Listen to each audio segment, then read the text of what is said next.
C'est parachat Kedoshim. Il faut savoir que nous avons une parachat de différence avec Israël.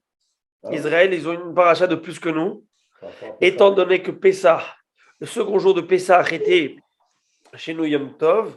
Donc Yom Tov, on ne fait que, on lit que la parachat de Yom Tov et on skip la parachat de Shabbat, on saute la parachat de Shabbat, on la remet à l'après.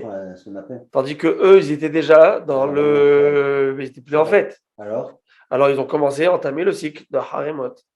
Donc nous, on a lu Haremot cette semaine, ils l'ont lu la semaine dernière, Kedoshim, et on va se rattraper quand est-ce à Matot Massé. Nous allons lire deux et on va lire une. De là qu'il faut maintenant arriver ce deuxième.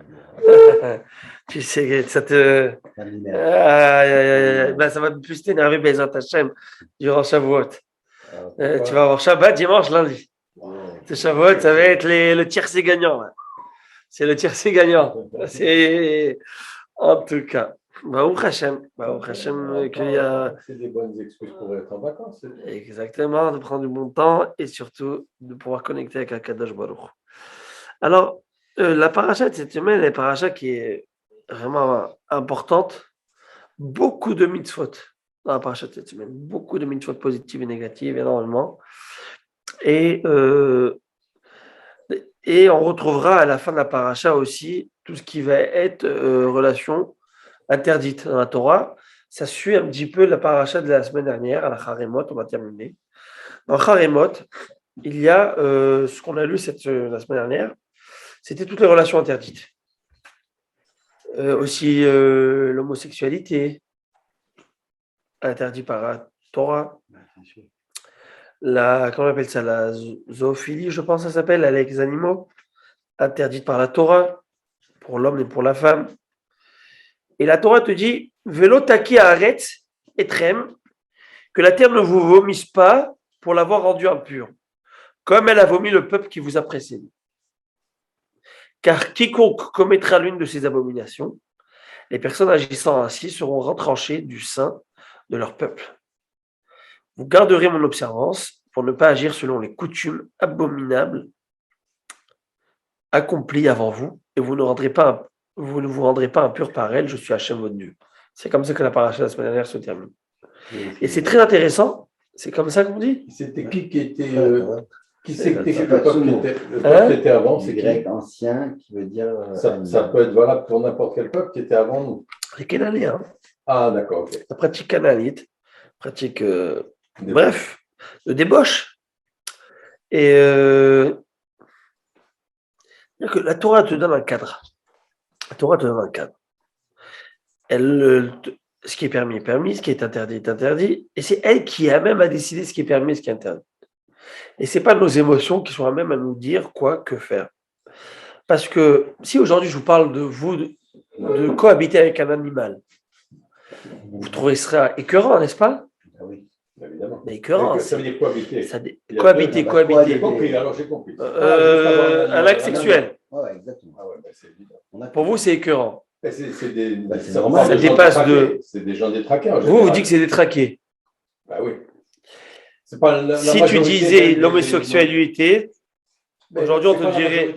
On te dirait, mais c'est pas. On te dirait que tu es détraqué. Si tu dis ça aujourd'hui, oui, je le dis que c'est détraqué.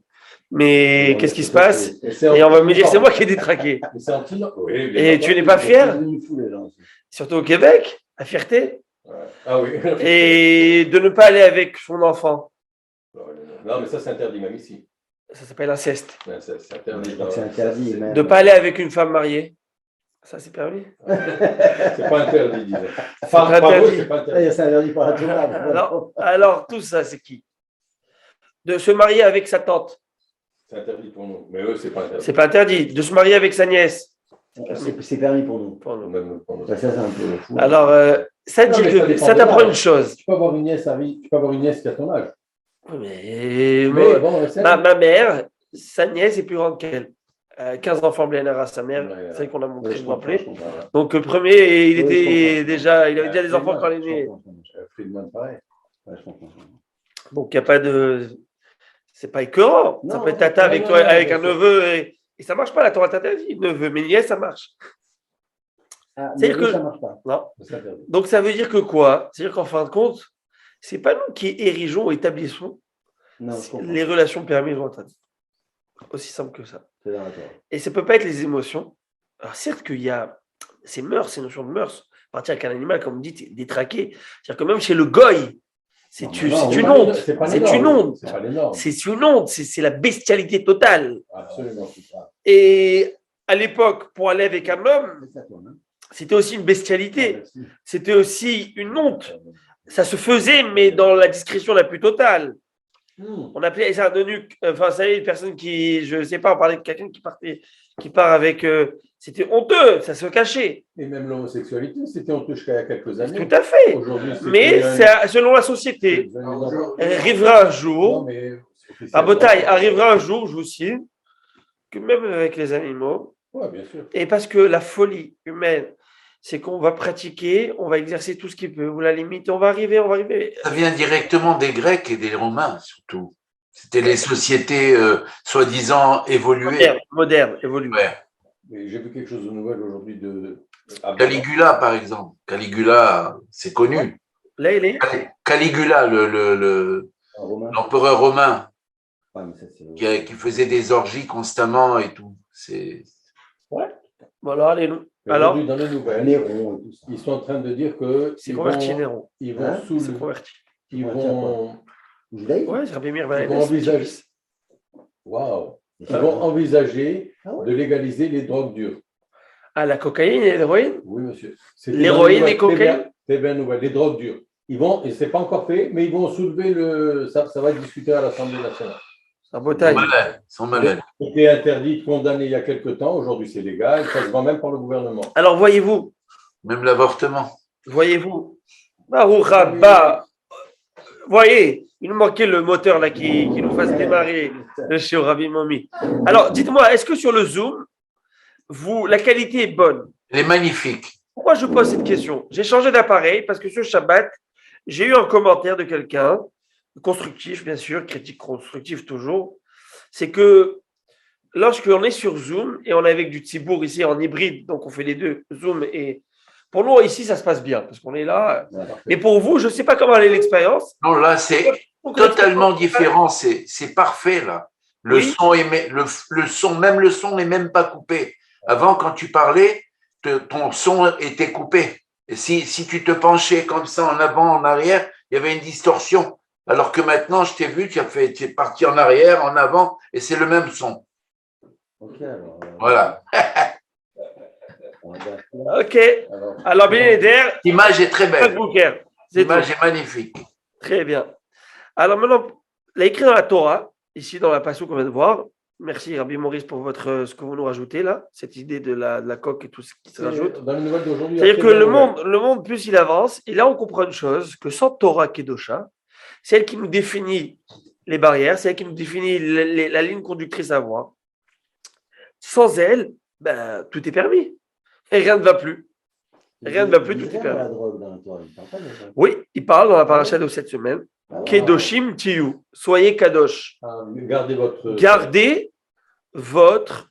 C'était- Gardez une tenue. Faites des actions qui vont vous faire garder la tenue d'un homme. Et surtout, si une personne va agir de manière qu'elle ne sait plus ce qu'elle fait, où est-ce qu'elle en est, qu'est-ce qui se passe. Comme pour l'alcool, Comme pour toute chose, pour l'alcool, pour tout abus, sauf que dans l'alcool, il y a un certain plaisir, à boire avec modération. Ce plaisir, si tu bois avec modération, certainement, il a une limite qui est. Tandis que dans les drogues dures, surtout, alors là, on va dans quelque chose qui est très grave, et une addiction qui est bien plus dangereuse, dangereuse, même dangereuse. Et parlons du cannabis. Pareil, à moins que ce soit un cannabis qui soit médical. Un cannabis médical est permis, bien que je pense que ça développe une addiction que l'on veut ou non. Moi, je connais quelqu'un qui, mon âge, qui malheureusement, il a eu un accident, un miracle exceptionnel. Il était en train de construire sa souka à Beit Vagal, la famille. Il n'y a qu'une cousine à ma femme. L'histoire, ça fait environ 4 ans, 3 ans, même plus. Il était en train de faire son srar, sa souka, à Yerushalayim, sur sa terrasse. Donc, il se met, il y avait derrière lui, c'était des panneaux en verre. Vous savez, les nouvelles. Construction. Vous savez, c'est plus moderne. Le panneau, simplement, tout le système tombait. Donc, lui, il est tombé avec, du 3e ou 4e étage. Et par miracle, il est tombé dans la souka d'en bas, de la terrasse tout en bas. Bon, vous comprenez, les grosses poutres comme ça, etc. Donc, il s'est fracassé, c'est le cas de le dire. Et Baruch Hashem, il est vivant.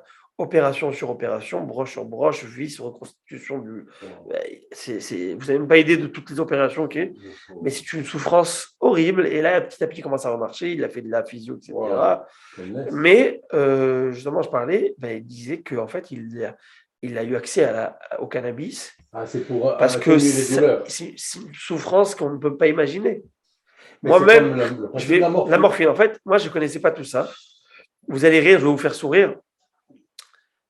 Parce que vous allez. Ne me prenez pas au mot, hein.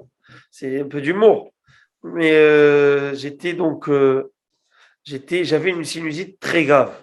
Parce que c'est une sinusite, mais tellement grave au point où j'ai eu une boule, vraiment presque une boule qui a enflé là. C'était très grave. Et j'arrivais plus à. Je sentais que l'œil allait sortir. Vraiment. Je suis parti à l'hôpital, j'étais aux urgences. Et là, ils m'ont dit attendez, parce qu'il fallait que ils m'ont mis quelque chose. Et Bono chez Orlam, et moi, j'étais dans un autre Orlam. Là, je vois la dame, je lui dis comment ça s'appelle ce médicament? Si on peut l'acheter en pharmacie. Elle me dit non, monsieur, ça se donne pas en pharmacie, ça. Et je vois une petite étiquette sur le jaune, opioïdes, vous savez, ils mettent peut causer des addictions ou je ne sais moi, et patati patata peu. Et je vois ça et je me dis Ribono chez Orlam, et c'est la seule fois où j'ai compris ce que ça veut dire être dans les vapes. Parce que tu te sens super bien, tu sais que tu as une douleur que tu ne la ressens pas du tout, et tu oublies tout. Je veux dire, et là, vraiment très naturellement, je lui dis comment ça s'appelle ce médoc, parce que c'est intéressant pour les qui n'arrivent pas. Je crois au début, je pensais que c'était un style de mélatonine, vous savez, quelque chose qui t'endort. Mais non, c'était quelque chose de fort. Et parfois, ils n'ont pas le choix. Et c'est vraiment un cadeau qu'Akadosh Baruch Hu a envoyé pour ceux qui sont dans des phases ou dans des choses qui ont des douleurs atroces. Et ben tu donnes ça, et ben ça réduit la douleur. Et donc il m'a dit qu'apparemment avec le cannabis, c'est comme la morphine pour certains. Voilà, exactement. Que le cannabis. Mais parlons du cannabis récréatif. Ça c'est complètement problématique parce que ça t'amène, c'est-à-dire que ça te rentre. Et ça affecte également au niveau des neurones, etc. Bon, si en termes de santé, je ne vais pas rentrer dans ce dossier. Parce que c'est sûr qu'il y a un problème de santé, mais la clope, la cigarette, c'est pareil. Les poumons, ça nous masse les poumons. Et on fume. Hier, moi, au Hachem, j'ai arrêté avec ma femme. Elle dit tu veux te marier, on arrête. Congratulations. Et bon, ça fait 10 ans. Mais au Hachem, qu'est-ce que je veux dire par là? C'est que, oui, quelques kilos. En plus, maintenant, il faut juste que je fasse avec Harry le jogging dimanche. Et là, je vais être au top, si Dieu veut. Maintenant, regardez pourquoi je dis ça. C'est que c'est sûr, en termes de santé, c'est un problème. Hier j'étais dans une simha et je vois quelqu'un, vous connaissez, je ne donne pas de nom, il est sorti prendre sa cigarette. Et quand tu le vois, et je vois l'autre qui sort avec, il fume avec lui. Moi, j'étais à côté, je faisais quelque chose et je les vois les deux. Ah, il dit à l'autre, c'est trop bon, je ne peux pas m'arrêter. Et il est conscient que c'est un danger. Parce que je lui dis, il dit, je me suis arrêté une petite année avec le cœur, la maladie. Hein. Mais là, il sait que ça peut réellement traîner. On sait, on est conscient qu'on fume, on est conscient. Mais on aime tellement.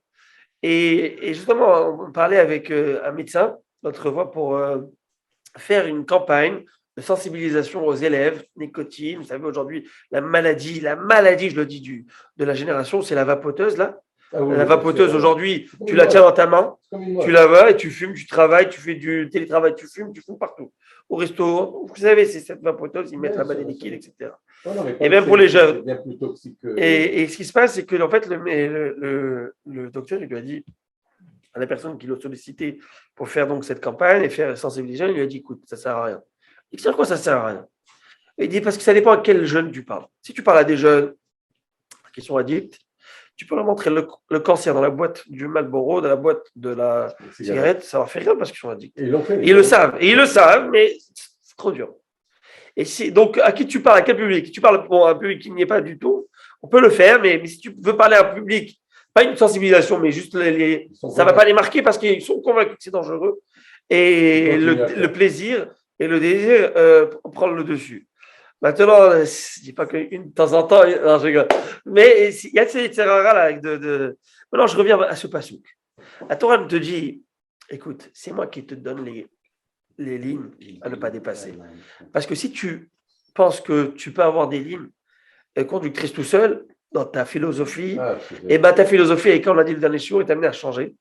Et aujourd'hui, quand on dit la fierté de l'homosexualité, quelque chose qui est complètement ouvert, c'est tout à fait normal, etc., etc., etc.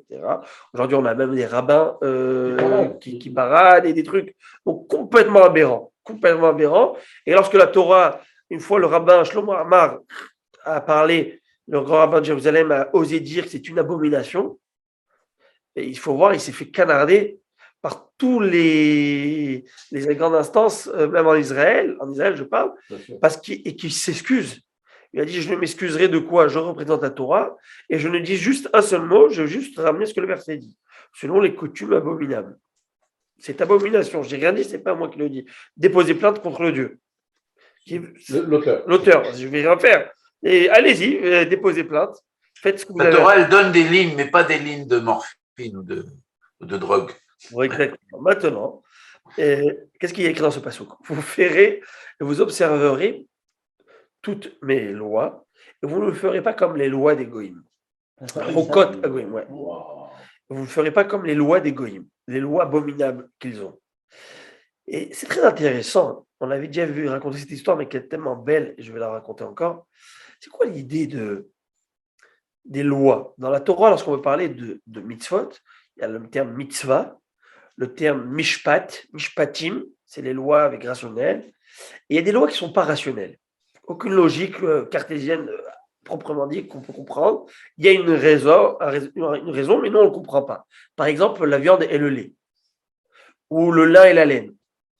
Est-ce que tu comprends, toi, pourquoi pas mettre le lin et la laine? Tu peux donner une très belle explication, mais profondément, tu te dis, qu'est-ce que ça fait? La viande et le lait, quel problème? Manger du porc, manger des bonnes crevettes, Il y en a beaucoup qui le font. Et je veux dire, c'est pas, il y a pas mort d'homme. Non. Et la Torah, elle t'interdit. Donc, mais ça s'appelle chok. C'est des choses qui n'ont pas on ne comprend pas. Nous avons du mal avec les mitzvot qu'on ne comprend pas. Non, on les fait, même si parfois ça fait mal, mais on le fait. Est-ce que vous ferez, vous, des actions et des choses que chez les goïms, ça n'a aucun sens? Chez eux-mêmes, non. Vous ne ferez aucune pratique qui n'a aucun sens. Voilà. Et la Torah te dit surtout ne faites pas des pratiques des choukot des goïms. Ne faites pas des pratiques des goïms. Quelle pratique? Le chok. Le terme chok, c'est un terme qui veut dire une pratique qui n'a pas de logique. Comment pensez-vous que moi, j'arriverai à faire une loi qui n'a pas de logique chez les goïms, et la Torah va te dire, oh, surtout ne fais pas quelque chose comme ça. Mais déjà, chez moi, les lois qui n'ont pas de logique, j'ai du mal. Alors, tu crois que je vais aller faire des lois qui n'ont pas de logique chez les goïms? Je ne suis pas fou quand même. Alors, l'explication à cela, je vous donne l'explication. Belle histoire. C'est personne qui prenait son train Five Towns pour aller à New York travailler tous les matins. Donc, il va avec son chapeau, sa redingote, sa barbe, et il prend son train avec son livre. Et là, il y a donc un bon juif, rabbin, il va à son collège, ou aussi, je ne sais pas où, et là, il y a une personne qui le voit, un juif qui est complètement écarté de la religion, et il le voit, il lui dit, vous n'avez pas marre là avec vos habitudes archaïques? Regardez comment vous vous habillez. Mais franchement, vous vivez au Moyen-Âge encore. Il faut se développer, ça suffit. Wow. Il commence vraiment à l'invectiver. Et là, tu le vois, il lui dit, de quoi vous parlez, monsieur? Il dit, de votre Torah, votre judaïsme. Je ne sais pas de quoi vous parlez, mais moi, je suis un Amish. Amish, c'est une secte. Oui. Vous savez, l'Amish, c'est ceux qui n'utilisent pas l'électricité. Comme les Quakers. On appelle ça, en français, les Mormons, je crois. Les Mormons. Bravo. Et ces Mormons, il lui dit, voilà, exactement. Et il les voit, Et il dit, ah, je suis tellement désolé. Oh, mais au contraire, je trouve que c'est incroyable de pouvoir vivre en osmose avec la nature Wow. et ne pas rentrer dans cette modernité qui vous fait oublier les essentiels de la vie, les choses très importantes de votre vie. Et franchement, chapeau, parce que vous tenez le coup avec tout. Et il commence à le flatter, à lui dire vraiment, je suis désolé, je me suis. Ça, c'est le Donc juif c'était ce écarté fameux qui parle. juif. Et là, il le voit, il lui dit, tu as fini Ton ton discours.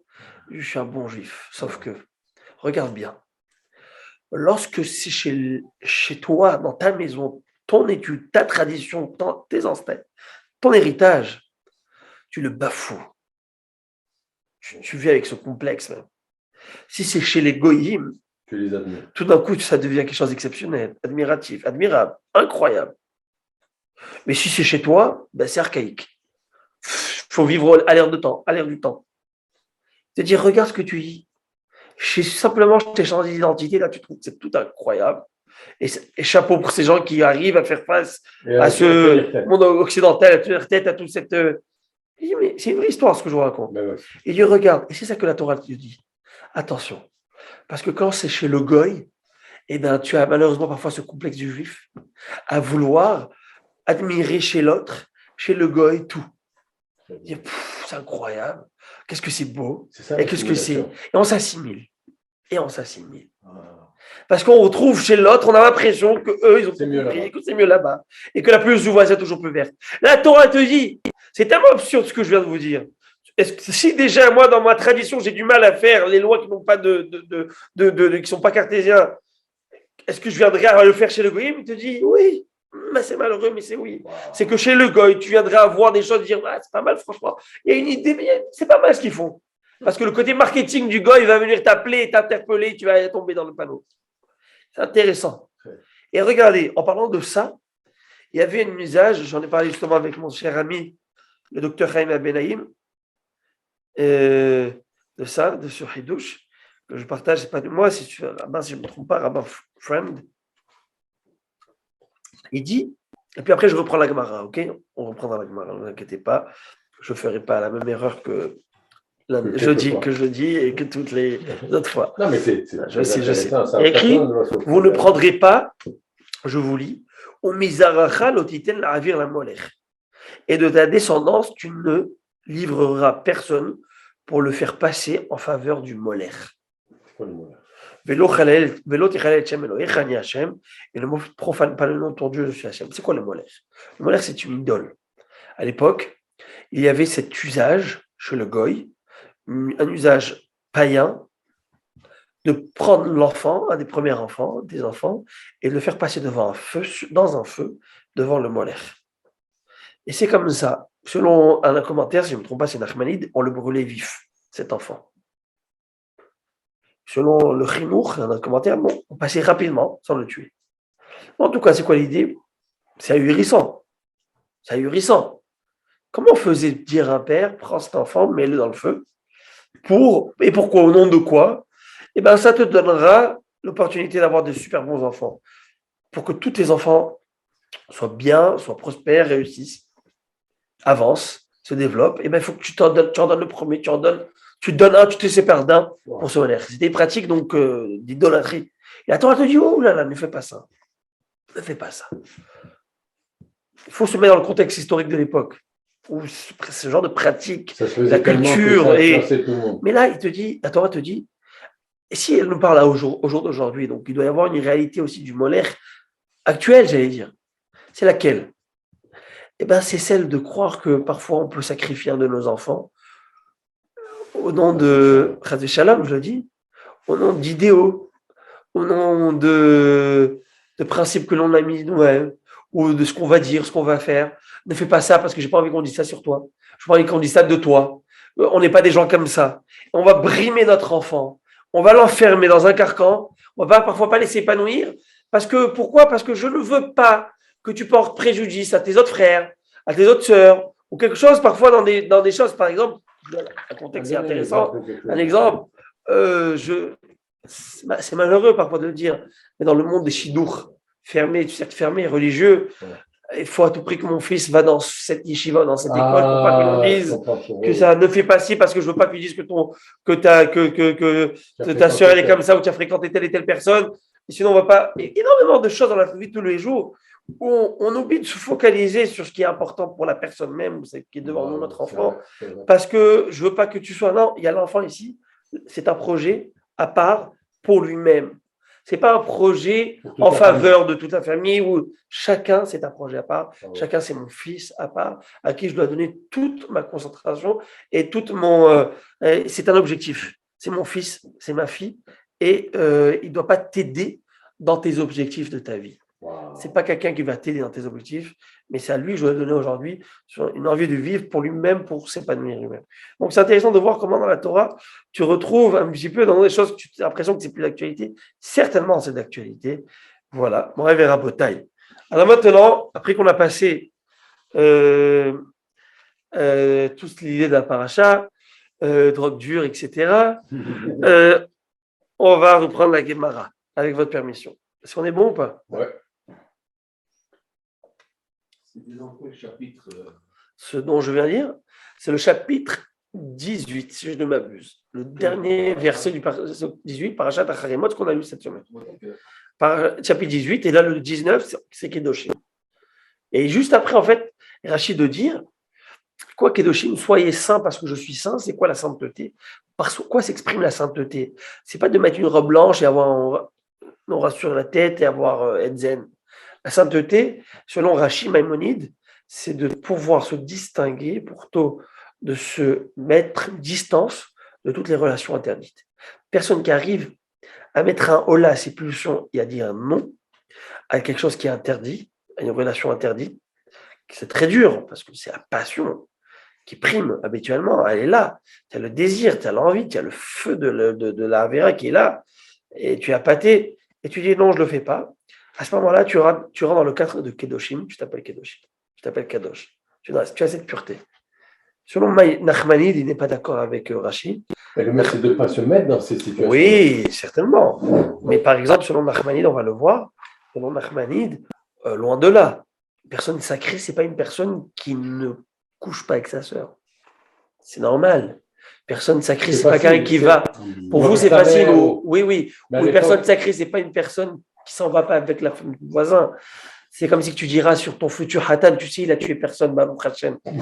Si tu me donnes ça, moi, comme éloge, je te dis, tu te le gardes sur Hatan et moi, je me trouverai quelqu'un d'autre. Je comprends. Par contre, si tu me dis sur Hatan, c'est une personne qui se lève tous les jours à la prière, c'est une personne qui travaille honnêtement, c'est une personne qui fait ses efforts, c'est une personne qui fait du bien autour de lui, c'est une personne qui s'efforce et qui, si elle ne vient pas facilement et qui fait, ben, je lui dis, tu sais quoi, welcome. Mais si c'est une personne qui te dit il a volé, violé personne, tué personne, ben ça, pour moi, c'est le standard minimum. Mais c'est pour ça que Nachmanide n'est pas d'accord sur l'optique de Rashi, sur la vision de Rashi, clairement. Et pour lui, Kedoshim, peut-être on reparlera de Shabbat de ça, pour lui, Kedoshim, c'est plus que ça. La Torah t'enjoint de, par exemple, je vais vous donner un exemple. Excusez-moi d'expression, quelqu'un qui mange comme un glouton. Aujourd'hui, on dirait, je ne sais pas si je peux le dire, mais manger comme un porc. C'est comme ça que ça se dit, malheureusement. Quelqu'un qui mange comme ça, a-t-il fait ou enfreint une interdiction de la Torah? Il n'y a pas écrit dans la Torah, ne mange pas comme un animal. Mais, c'est pas écrit, non, c'est pas écrit dans la Torah. Il a conseillé. La Torah, sauf que, si tu veux être politiquement correct, c'est pas écrit. C'est vrai, mais c'est ça que la Torah te dit, Kedoshim Tiyu. Sache lire entre les lignes et comprendre en filigrane ce que j'attends de toi. Je ne vais pas tout te dire. Il y a des choses que tu dois comprendre que c'est pas joli, c'est pas beau. Un gentleman, un chic type, ne se conduit pas comme ça. Kedoshim Tiyu. Je veux, lorsqu'on te voit, on dit, ça c'est un kadosh, ça tu vois de sa manière d'être. Tu vois que, si moi je prends, excusez-moi, j'embrasse ma femme dans la rue, ah, mais la petite bise, là, je parle vraiment comme on l'a fait, là, comme dans les films. Ok, alors oui, le romantisme, et patati patata. Et j'allais dire, et plus il y a affinité, c'est ma femme. Et je fais quelque chose d'interdit? Non. Mais c'est animal. C'est déplacé, c'est animal, c'est pas Kedoshim. La Torah ne te dit pas ça. La Torah ne va pas te dire ça. Ça se Mais c'est comprend. Kedoshim, c'est pas Kedosh, c'est pas beau. Right. C'est pas Kedoshim. Va comprendre qu'est-ce que Hachem attend de toi. Tu vois, c'est cette finesse, cette noblesse que le bon Dieu attend de toi, Ben Israël. Et ça, Alors, c'est donné à chacun, Ben Israël, de celui qui est au plus bas. Alors Comme au que plus c'est haut. instinctif. Bon, ça viendra avec l'éducation, mais c'est instinctif. Non, c'est pas qu'à ça, c'est comprendre la philosophie de la Torah. Je comprends. Comprendre ce qu'elle veut. Ça veut dire qu'aujourd'hui, moi, je ne veux pas vous mentir, aujourd'hui, je me suis habitué un petit peu à cette culture américaine, mais quand je suis rentré à IGA, je vous promets, le bon Dieu, il est témoin, quand j'ai vu vive la bouffe, je ne sais pas pour moi, mais moi, c'était très choquant. Parce que pour moi, la bouffe, c'est Bon, très ça familier. ça se dit pas dans- Et aujourd'hui, quand je parle avec tout le monde, On va bouffer. et non, c'est pas bon, bouffer encore ça va, mais et c'est quand il y a quelqu'un qui me dit, je parle avec un collègue, il me dit, bon, en termes de bouffe, moi je me dis, ah, à un moment, tu vas pas changer, je sais pas, non. Et moi je courais. En termes de nourriture, oh, tu vas arrêter à me. Et c'est impressionnant, mais c'est devenu un slang normal. Ouais. Mais je sais pas, ça passe pas. Peut-être je suis bête, peut-être je suis enfermé, peut-être je suis le français là qui vient avec ça. I don't know. Ah, c'est garanti, Mais ça. qu'est-ce qui se passe? Et c'est ce côté Kedoshim que la Torah attend de toi. C'est même pas québécois comme expression. Ah, alors, Non, bien sûr, bon. non, C'est emprunté. alors, Kedoshim, c'est pas simplement être classe. Parce qu'être classe, c'est qu'un apparat parfois. C'est que d'apparence. Mais c'est quelque chose qui est profondément ancré en toi et que pour toi, et que pour toi, tu penses que voilà, ça va se voilà. contenir, Mais respirer. selon les règles de la Torah, selon la philosophie de la Torah. Alors, est-ce que ça se donne avec l'éducation? En plus de la Torah, il y a l'éducation. Pas qu'avec l'éducation. Ça se donne aussi par des barrières qu'on va se mettre par des distances. Je donne un exemple. Prenons un exemple concret de tous les jours. Je travaille avec une collègue de travail. Je travaille avec jusqu'à des heures tardives. Elle a un bureau à côté de moi. C'est un problème. Ah, mais je suis quelqu'un de sérieux, c'est vrai. Mais c'est une jeune dame. C'est assuré de toute façon. Et disons que c'est même pas ça. Disons que c'est ouvert, quelqu'un peut rentrer, il y a des employés. Mais chacun se connaît et se sait que s'il va rester seul avec elle, il pourrait avoir une mauvaise pensée. Alors, dans ces cas, ils sont isolés. Non, oui, peut-être non. Peut-être c'est quelqu'un. C'est-à-dire qu'il faut être vraiment, comme je l'ai dit, ce shiur, ce Shabbat, ce Nachish, j'en ai parlé. Chacun connaît ses tensions et ses problèmes. Il y en a un, ça va être l'argent. Il y en a un, ça va être la colère. Il y en a un, ça va être la loisiveté. Je veux dire plutôt la paresse. Il y a des gens paresseux. Ils ne veulent pas changer, même s'ils savent que ce n'est pas bien ce qu'ils font parce qu'ils sont trop confortables. Je suis paresseux. Je suis fatigué. Je n'ai pas envie de changer. Ça me demandera trop d'efforts. Tout ça, ce sont des traits de caractère qu'il faut travailler, qu'il faut changer, qu'il faut bouger. Si tu ne les bouges pas, si tu ne te mets pas un coup de pied derrière, ça ne va pas avancer. Alors, et je vous parlais de secrétaire. C'est combien j'ai vu moi par mes propres yeux, de famille détruite, alors que cette personne, craignante Dieu, les deux, ne pensaient jamais dans l'interview de travail qu'ils allaient une fois tomber dans cette erreur. Mais c'est arrivé. C'est arrivé. Mais Harry, c'est même trop souvent. Tu rigoles ou quoi? Et qu'aujourd'hui, pour l'amour des enfants, on ne va pas se divorcer parce qu'on ne peut pas faire ça aux enfants, parce que pas si. Et parfois, l'homme ne peut plus vivre avec cette femme parce qu'elle a été souillée, si elle était femme mariée. Mais vous n'avez même pas idée. Moi, je vous parle des choses que je connais de sources sûres. De sources sûres. Qu'est-ce que tu as besoin de te montrer sur Facebook à moitié nu avec ta femme? À quoi ça te sert? Qu'est-ce que c'est? À quoi sert d'avoir Facebook? À quoi sert? Et quand je demande aux élèves que je parle des réseaux sociaux, et je leur parle de la dangerosité des réseaux sociaux, je leur dis, moi, je suis très cru. Je suis leur directeur, mais je suis très cru. Moi, je parle au langage des jeunes. Je dis, excusez-moi l'expression, je dis, tu voudrais que je mette un like sur ta mère à moitié nue? Ah, jamais, Rabbi, ouais. Puis après, tu fais ça sur la mère de ton voisin. De mettre de cœur, de liker. Toi, tu as 15-16 ans. Tu imagines ce que tu es en train de faire? Tu encourages les choses. Non, mais tu imagines, toi, enfant, tout ce que tu es en train de faire. Non, mais Ravi, il ne faut pas. Tu me dis, il ne faut pas quoi? Où est-ce qu'on s'en va? Tu t'imagines? Et on pourrait un jour en parler, Bli Neder. Et ça, ça se demandera un jour à part entière, peut-être de manière générale, hommes et femmes mixtes, sur l'importance de se protéger. Quand je dis me se protéger, c'est pas dans le sens goy du terme, c'est dans le sens juif du terme.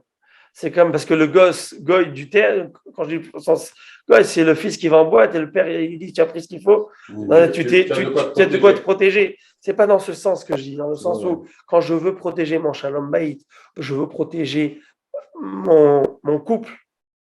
Pour protéger mon couple, eh ben, je dois connaître mes faiblesses, mes envies, et ma femme doit aussi les connaître. Et je dois dire à ma femme, on doit se dire mutuellement, ben, c'est trop facile pour moi d'aller prendre un Airbnb dans cet endroit, facile, trop fastoche, et d'aller dans cet espace tout y est, en inclusive, tu payes des clopinettes, et j'ai pas besoin de louer une maison avec piscine parce que je peux pas aller à la plage. Mais si je le fais, c'est parce que je veux t'aimer jusqu'à, je l'espère, 120 ans. Et comment tu veux qu'un homme qui est normalement composé va voir des jeunes filles de 20, 25 ans, super jolies, super belles, et qu'il les voit à moitié nues, et que ce soir, lorsqu'il va avec sa femme, il n'a aucune pensée. Et il va me dire, je vais me voir, ah, tu es deg. Je ne suis pas deg, je suis homme, je suis humain. Ah, dégueulasse. Mais sur ce sujet, ça vous en fait, c'est très très bon point. Hein. Mais les écoles n'enseignent pas. Je l'enseigne. Tu l'enseignes? C'est une première. Je Parce que l'enseigne. les écoles juives à Montréal, Je l'enseigne. Pour ne pas nommer d'école, ils ont décidé Je l'enseigne. de mettre 3 toilettes. Et vous savez pourquoi je le dis? Vous savez pourquoi je ne dis pas ça? Ils ont mis 3 toilettes. Parce qu'il y a des choses qui ne se disent pas parce qu'il et l'autre. j'entends C'est bien. il y a une chose. Il y a une chose. À Botaï, il y a des choses qui ne se disent pas et qui ne se disent pas. Vous savez pourquoi? Ouais. Parce qu'ils dérangent et parce qu'ils demanderont, ça demande un effort. Et surtout, ça demandera aujourd'hui de changer mon habitude. Vous imaginez, je parlais de ça avec un élève à qui je rigolais. J'ai rigolé parce que je lui disais où tu étais, mais il parle de Punta Cana, je ne sais pas où, en République, non, au Mexique. Playa del Carmen, ou je ne sais pas comment ça s'appelle. Alors je lui dis, il me dit non, Rabbi, kasher. Oui, Je lui dis, attendez, je lui dis, tu sais que chez nous, kasher, c'est au sens large du terme. Il y a la nourriture. Est-ce que tu sors de ta bouche, ce que tu vois, ce que tu fais avec tes mains, ce que tu fais avec tout ce que tu fais, etc. Il me dit, ah, Rabbi, la plage, je me dis, non, jamais, maison avec piscine. Je dis, ça? Oui, il y avait 5-6 piscines. Je dis, et alors? Parce que je dis, tu comprends, hein? Non, si mon père me voyait mater, si mon père me voyait voir, moi je prenais la téléha. Ça veut dire quand le père n'est pas là. Alors non, c'est pas ça. C'est pas ça. Je lui dis, et ton père, c'est lui qui voit? Comment ça marche? Ça veut dire quoi? Ton père, il mate ce que tu mates. Ton père, il a le droit de mater ce que toi, tu peux pas. Je dis, ça marche comment? Je dis, ça marche pas. Et ce double discours n'est pas acceptable pour l'enfant. Mais il faut comprendre que l'enfant, il dit à son père, qu'est-ce que tu me racontes? C'est n'importe quoi ce que tu me dis. Ah, mon fils, il faut faire attention à ce truc. Tu m'amènes là-bas en vacances. Qu'est-ce que tu veux que je fasse? Je sors pas en boîte. Qu'est-ce que tu veux que je fasse quoi? Je vais rester mes nuits enfermées. Je vois des feux d'artifice et je vois que ça. Tu m'amènes à Ibiza et tu veux pas que je m'éclate. Mais qu'est-ce qui ne va pas chez toi? Tu m'amènes à Ibiza et tu veux pas que je m'amuse? Ne m'amène pas là-bas. Bravo. Ne m'amène pas là-bas. Qu'est-ce que tu veux que je fasse? Ah, mais mon fils met les titites et mon fils fait ci, mon fils fait ça. Bah, maman, écoute, quand j'ai 15-16 ans et que je vois ça, c'est pas le titite qui m'attire, je t'assure. Peut-être autre chose. Bon, Mechila, je reviens là, je parle un peu. Hein? Ouais? Ce Snati, vous êtes d'accord avec moi ou pas? Ce Snati? Absolument, Rav. Ah, je vous vois comme ça, je ne sais pas, dubitatif. Non, je vous écoute. Mais Rav, oui. à l'époque biblique, ou à l'époque, il y a 3000, 4000 ans, Oui. quelles étaient les relations sociales à l'époque? Est-ce que ce qu'on vit aujourd'hui n'existait pas à l'époque? Ils ont été obligés de prier pour justement pécher. Ce que l'on vit aujourd'hui, disons comme ça, C'est évolué. Non, ça a évolué, Non. c'est beaucoup plus fort. Aujourd'hui, Ça c'est a beaucoup évolué. plus fort. Aujourd'hui, c'est beaucoup plus fort. Mais Rabbi, il y a Aujourd'hui, on est à la fin des temps. Et le Yetzer Hara, il est aussi beaucoup plus subtil. Je vous donne un exemple. Prenez, ça fait 30 ans. Ça fait 20 ans. Bon, Aaron, tu couperas ce qu'il faut couper parce que là, je vais ouvrir OK. Ou pas, ça ne change pas. Non. Non, ça ne change pas, c'est très bien que les gens écoutent. Et personne qui veut fauter va dans une maison close. Il va au Moulin Rouge. Il va à Pigalle là-bas, ou je ne sais moi, c'est en France là-bas dans les endroits mal famés. Il va mettre ça existe, ça, je t'appartiens chez moi. Enfin, Ça peut changer de nom, mais ça existe. non, le moulin de Guéhinam. Alors, et qu'est-ce qui se passe? Tu mets ta casquette, tu changes de look quelques minutes, tu t'en vas, tu vas dans une destination, tu vas en Thaïlande, tu reviens avec ton chapeau, tout est bien, tout est nickel, tu as fait les 400 coups. Aujourd'hui, tu peux avoir une prostituée ici, en FaceTime. Tu peux te prostituer avec des films pornographiques. Tu peux aller à la synagogue avec ton appareil que tu viens de faire 10 avérotes. Ça ne change pas. Ça ne change pas. Sauf qu'aujourd'hui, ce n'est pas toi qui vas vers, c'est elle qui est venue vers toi. Tu l'amènes avec toi, tu te trimbales avec tout le fantasme. Pourquoi aujourd'hui, on est dans une déchéance pareille de tout? C'est parce qu'à l'époque, ce qui était tabou était encore tabou. Mais aujourd'hui, ce qui est tabou n'est plus tabou. Ce qui était tabou n'est plus tabou. Alors, on va expérimenter autre chose. Aujourd'hui, de dire qu'une personne, elle est gay, c'est comme on l'a dit au début du shiur, c'est tout à fait, ça rentre dans il n'y a aucun problème. Et toi, aujourd'hui, si tu vas dire ou tu vas me stigmatiser, tu mettras l'étiquette de moi, c'est toi qui es discriminatoire. C'est toi qui fais la discrimination, là. Tout à fait. Donc, aujourd'hui, M. Znati, ce qui était à l'époque tabou, aujourd'hui, c'est complètement ouvert. Et donc, c'est ça le problème, c'est qu'on a tout légitimé.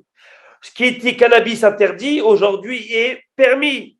Juste paye tes taxes, c'est l'essentiel. Paye tes vécus dessus et prends-en combien tu en as besoin à t'éclater le neurone et tu pas savoir faire la différence entre ta femme, ton enfant et faire ce qui va se passer après. Si c'est un couteau que tu as en main ou si c'est une cuillère ou tu ne sais pas ce que tu vas faire avec.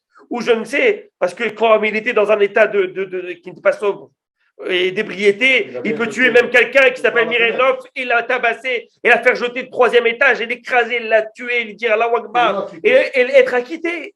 C'est-à-dire qu'aujourd'hui, tout ça, malheureusement, cette déchéance a amené ce que ça. Mais Akadosh Baruch Hu a dit. Et on le prie tous les jours. On prie ça tous les jours. Ashiva shoftenu kevarishana, veyoatzenu kevatechila. Ramène nos juges comme à l'époque. Et ceux qui nous donnaient conseils, les conseils de l'époque, les conseils d'antan. Parce que ramène-nous nos valeurs. Tout ce qu'on a oublié aujourd'hui, qu'est-ce qui est vrai, qu'est-ce qui n'est pas vrai? Qu'est-ce qui est interdit, qu'est-ce qui n'est pas interdit? Qu'est-ce qui est bon usage ou pas bon usage? Tout est permis. Alors, et pourquoi aujourd'hui, je dis qu'en tant que parent, on a une obligation d'avoir un discours qui n'a pas de contention, qui n'a pas de paradoxe, qui doit être cohérent. Si tu n'es pas cohérent, ton fils il dit arrête de te raconter des histoires d'un mère debout.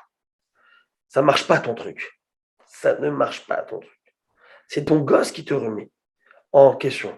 C'est écrit à la fin des temps.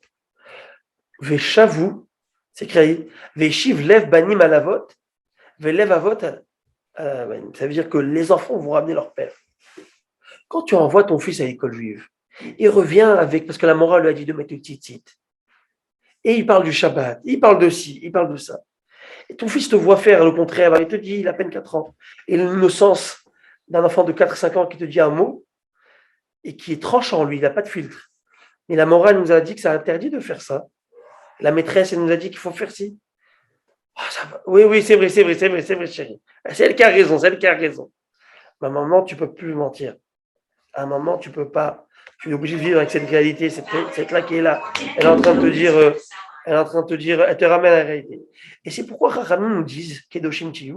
Tu vois, Kadosh, c'est quoi Kedoshim? C'est prends tes précautions. C'est juste ça.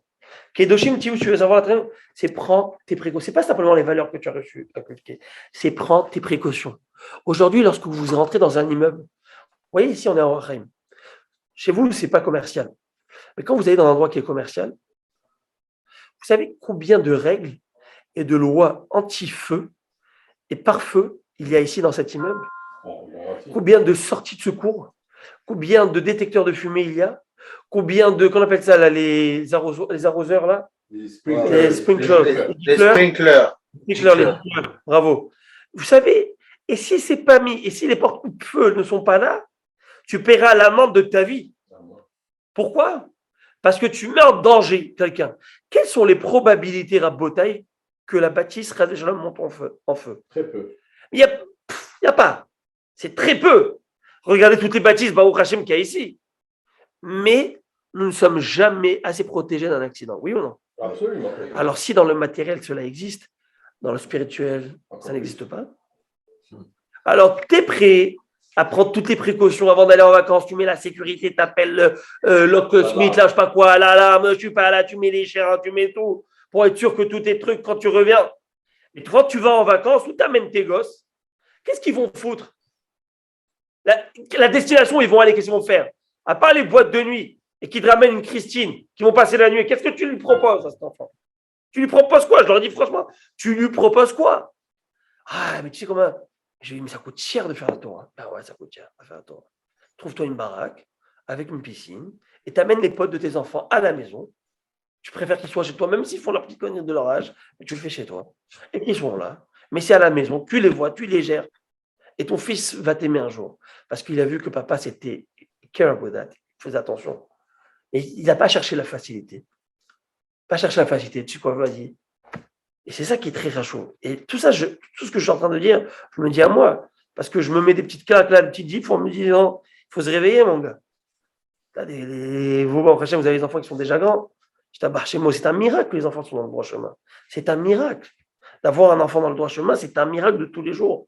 Dans notre vie de tous les jours, où il y a la dépression, où il y a la mélancolie, l'anxiété, le stress du travail. Mais d'avoir un enfant qui sourit, d'avoir un jeune homme qui est là et qui arrive à te lâcher un sourire, mais c'est un miracle. Et de vous avoir ici autour de moi, là, après une journée de travail, mais c'est le miracle de la vie, Rabotaï. Et de t'avoir toi aussi, c'est un C'est le miracle. miracle, c'est ces moments d'arbre de paix là qu'on a, qu'on bloque, qu'on freine un petit peu. Cette course effrénée, on se dit, hey, il y a une vie à part ça. Bien sûr. Oui, mais pas pour intervenir trop, mais on n'est pas les seuls responsables de ces tabous, non. Parce que qu'est-ce qui arrive? Les politiciens, les chefs qu'on a, ont quitté ça il y a longtemps de ça. Ils sont devenus modernes, à la gauche, libéraux, automatiquement, assimilés. les médias, les téléphones, comme tu as dit, ça vient de partout. Alors automatiquement, comment retourner ça quand on a laissé le... Oui, mais nous, le goy, il est pris dans son piège. Quand j'ai le goy, je veux dire la civilisation goy est prise dans son piège, c'est fini. Il n'y a plus de retour en arrière. Mais nous, on vit dans ça. Et nous, on vit dans ça. Sauf que... Mais c'est ça la grandeur. C'est ça la grandeur du Ben Israël. C'est quoi le Ben Israël? C'est quoi ce que Yaakov a vu nous, Jacob, lorsqu'il a pris les deux enfants de Yosef? Il prend Ephraïm et Ménaché avant de mourir. Ouais. Et il vient, il leur fait la fameuse bénédiction. Souvenez-vous de Jacob. Yaakov a vu nous. Il dit, Ephraïm, il dit, Becha Yevarech Israël. C'est par vous que chaque père, lorsqu'il va bénir ses enfants le vendredi soir, ou lorsque un père juif voudra bénir son fils, qui disent comme ça, Yesimcha Elohim, qu'Ephraïm Ménaché. Que Dieu fasse que tu sois comme Ephraïm et Ménaché. Ça veut dire quoi? Qu'est-ce qu'ils ont Ephraïm et Ménaché? Et Réhouven et Shimon, et les autres, et Yehuda, et les autres. Il dit non, je veux que mes enfants soient comme Ephraïm et Ménaché, que toutes les descendants soient comme Ephraïm et Ménaché. Vous avez vécu en Égypte, mes enfants. Vous avez vécu dans Hervat Aretz, où tous les tabous étaient brisés, tous les codes étaient enlevés, toute l'immoralité, la débauche, les interdits. Et vous avez fait face. Mais regardez-vous, on fait face tous les jours à la tentation, tous les jours. Nos enfants font face. Mais c'était permis. Et nous, on a la et à l'époque, c'était permis. Et on a la télé, et on a les réseaux sociaux, et on a tout ce que vous voulez. Et on a ça. Et nos enfants, moi, je dis que c'est un miracle. Mais on rêve, mais c'est un miracle que nos enfants sont dans le droit chemin. Quand quelqu'un qui vient et qui te dit, mon fils, il est ci, et ça, et ça, et ça, et ça, et ça, ben c'est la norme, qu'est-ce que je te dis? C'est la norme. C'est la norme. Et Baruch Hashem, ceux qui arrivent avec la Torah, mais il faut se battre. Il faut inculquer les valeurs à nos enfants. Mais si tu as pas, même si tu n'es pas le pratiquant, le plus grand pratiquant, mais tu as les valeurs de la Torah dans toi. Tu as les valeurs, tu sais ces valeurs. Les valeurs de la bonté, les valeurs de la générosité, les valeurs de la hirat shamayim, les valeurs de la moralité. Tout ça, tu les inculques à tes enfants. Et bien, c'est ces valeurs de la Torah que tu inculques. Mais si tu inculques quelque chose qui n'a pas de valeur, et que toi-même, comme une girouette, eh ben, ton fils un jour va dire, eh ben, écoute papa, moi je ne suis pas intéressé à ce que tu me vends. Je ne suis pas intéressé. Il faut autre chose. C'est ça l'idée de Kedoshim Tio. À Botaï. Je voulais juste ajouter quelque chose par rapport On voulait faire de la Gemara, mais bon. Henri. Par rapport à Henri Znati, la question. Attendez, est-ce que vous entendez? Très bien.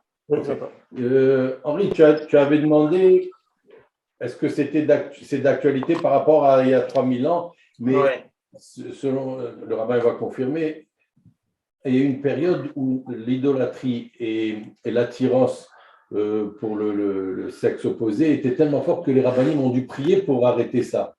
Donc ça veut dire que ça a existé et il y a dû avoir des problèmes à cause de ça. Oui, ça a existé. Bien sûr que ça existait. Dans tous les temps, ça existait.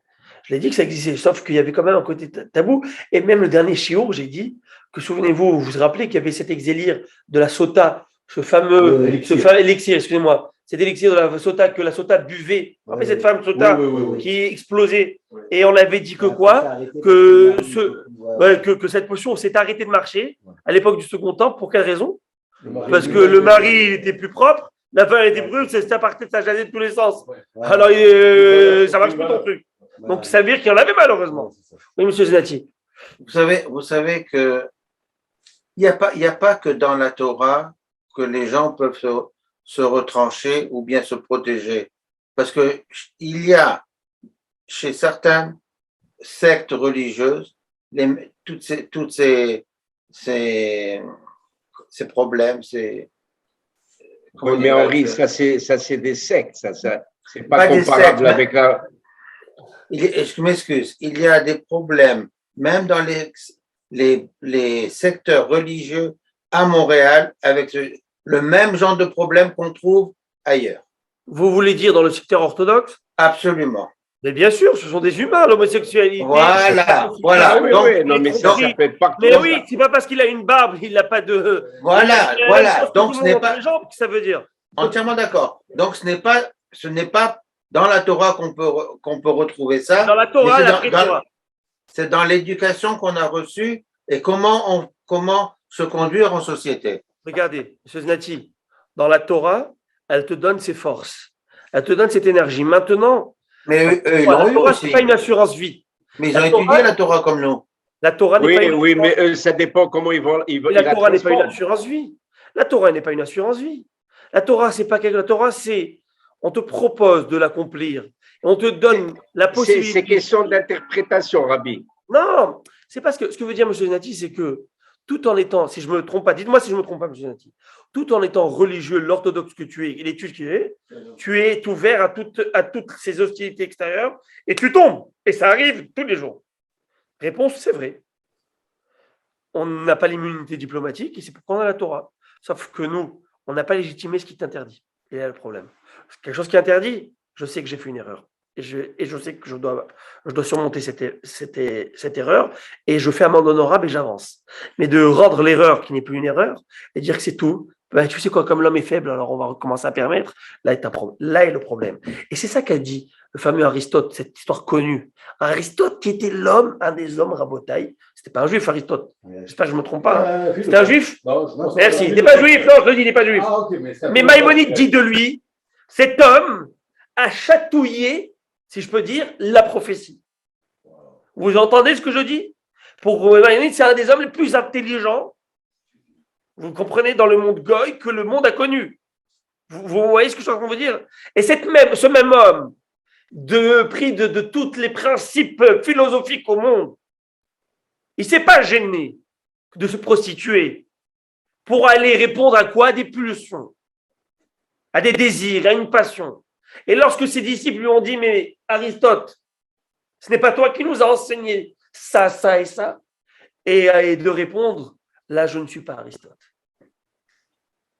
Dans la Torah, ça n'existe pas, là, je ne suis pas. Faites ce que je dis, mais ne faites pas ce que je fais. Tu es partout. Et si tu es tombé, eh bien, tu es un bon Ben Israël qui est tombé. Et la Torah, elle te donne la Teshuvah. Mais comprends que c'est une erreur. Et la première base de la Teshuvah, la première, c'est de considérer ce que tu as fait une faute. Mais si tu ne considères pas ça une faute, de quoi veux-tu faire Teshuvah? De quoi veux-tu avancer? Si c'est bien trop facile de légitimer ce que tu as fait. Navot, c'est un homme qui s'est fait tuer sauvagement par un roi Achav qui voulait ses terrains, ses vignes. Au nom de tout ce que vous voulez, il avait toutes les raisons de le tuer. Toutes les raisons, et ci, et ça, etc. Mais en fait, tout ça, ça l'a poussé à quoi? C'était propulsé par une envie d'avoir la convoitise, d'avoir ces terrains. Alors, il y a le vol, il y a le meurtre, il y a tout qu'il peut avoir. Parce que c'est des pulsions. Et la Torah, elle est là pour te parfaire et te perfectionner. Moïse va prendre la Torah des anges là-haut dans le ciel, et les anges ne laissent pas Moïse. Moshe reprend la Torah. Il y a une discussion houleuse. Et Dieu va dire à Moshe répond aux Malachim, afin qu'il te laisse prendre la Torah. Il va se tourner vers le Malachim, vous savez ce qu'il va leur dire? Est-ce que vous avez de la jalousie, vous? Est-ce que vous avez des envies? Est-ce que vous avez de la convoitise? Est-ce que vous avez des émotions? Quand la Torah te dit ne convoite pas, ne ci, ne ça, ce livre, il est pour qui? Pour vous, pour nous. Et c'est un outil. C'est un outil de travail pour vous, pour nous. C'est pour nous. On a le challenge. On a comment passer ce challenge? Est-ce que ça veut dire que tu vas passer ce challenge? Ça ne veut pas dire, mais ça veut dire que tu as tous les outils pour le passer. Et quand tu ne peux pas le passer, ce challenge, la Torah te le permet. Preuve, on l'a dit, ce fameux homme qui va en guerre contre un peuple, et il voit là-bas une femme en otage, une femme magnifique. La Torah dit, tu peux te marier avec cette femme, tu peux la prendre pour toi. Ah, mais pourquoi? Parce que la Torah sait que tu ne pourras pas tenir. Alors si je te l'interdis, je ne peux pas t'outiller contre ça, alors je te le permets. Wow. Mais tout ce que je t'ai interdit, je t'ai donné l'outil pour le faire. C'est faisable. T'es tombé, t'es tombé. Il y a des conditions. T'es tombé. T'es un homme. Moshe Rabbeinu. À son niveau, pas au niveau. Mais chacun à son niveau. David Amelech, à son niveau. Tout chacun, Shlomo Amelech, à leur niveau. Bien que le traité de la Gemara le dit, celui qui pense qu'il a fauté, alors là, tu n'as rien compris. Tu es complètement à côté de la plaque. Mais à leur niveau, nul n'est infaillible. Alors, avec une barbe comme ça, la barbe, c'est gratuit. Regardez, avec Laurent Mère, c'est gratos la barbe. Là, qui passe à vos 2 shekels. Alors, c'est pas ça qui va faire que je vais faire ou pas faire une Avera. Ce qui va faire que je ne veux pas faire, c'est les valeurs. Et les valeurs ne servent pas quand tu es devant. Vous savez quoi? Quand tu es devant la Avera.